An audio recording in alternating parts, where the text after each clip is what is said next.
Reproductive health. जैसा कि अभी तक हमने पढ़ा ह्यूमन रिप्रोडक्टिव सिस्टम के बारे में, अब हम पढ़ेंगे reproductive health. Healthy reproductive organs with normal functions. अब अकॉर्डिंग टू WHO क्या होता है, एक वर्ल्ड हेल्थ ऑर्गेनाइजेशन है, उसने क्या बताया, उसके हिसाब से जो total well being in all aspects of reproduction in physical, emotional, behavioural, social, मतलब एक इंसान को physically fit, emotionally fit, behavioural और सोशली फिट होना होगा, तभी वो हेल्थी कहलाएगा।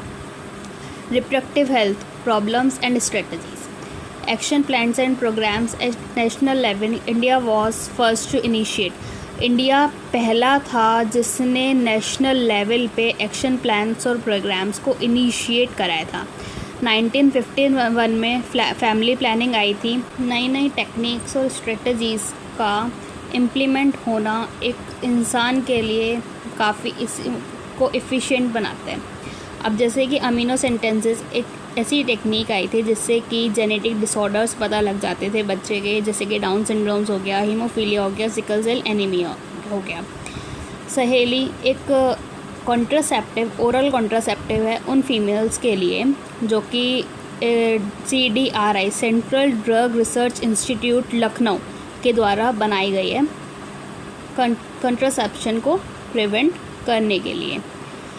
Population stabilisation and birth control. World की पॉपुलेशन 1990 में जो कि 2 बिलियन थी, तो वो सीधे 2000 में उसकी 3 गुना 6 बिलियन हो चुकी थी, और 2011 तक आते आते 7.2 बिलियन थी। मतलब कुछ ना कुछ सुधार हुआ था इस पॉपुलेशन को कंट्रोल करने में। ऐसे ही अगर हम इंडिया का देखें तो इंडिया में 1947 इंडिपेंडेंस के टाइम पे जो पॉपुलेशन 350 मिलियन थी, वो सीधे 2000 में 1 बिलियन हो चुकी थी, और मई 2011 तक अगर उसका देखा जाए तो 1.2 बिलियन थी। मतलब कुछ ना कुछ उसका कंट्रोल हुआ।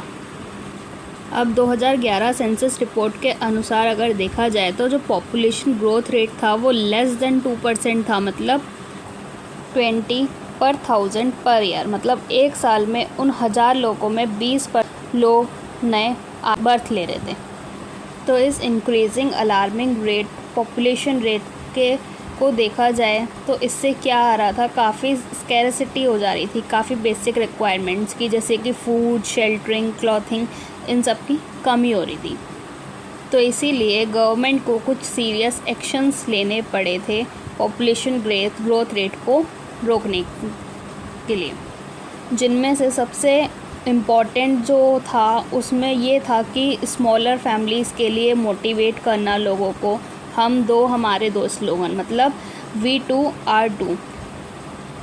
और इवन अर्बन एरियाज़ में कई कपल्स ये एक अडॉप्ट मान रखा था 1 चाइल्ड नॉर्म का, और मैरिजेबल एज को बढ़ाना, जैसे कि मेल्स में 21 ईयर्स और फीमेल्स में 18 ईयर्स हो गया था। ऐसे ही एक और इम्पॉर्टेंट चीज़ थी पॉपुलेशन ग्रोथ रेट को देखने के लिए, जो कि थे आइडियल कॉन्ट्रासेप्टिव्स, जो कि यूज़र फ्रेंडली होते हैं, ईज़िली अवेलेबल, आसानी से मिल जाते हैं, इफ़ेक्टिव होते हैं, रिवर्सिबल होते हैं, मतलब उनको बार बार यूज़ कर सकते हैं, और उनका बहुत कम या ना के बराबर साइड इफ़ेक्ट्स होते हैं।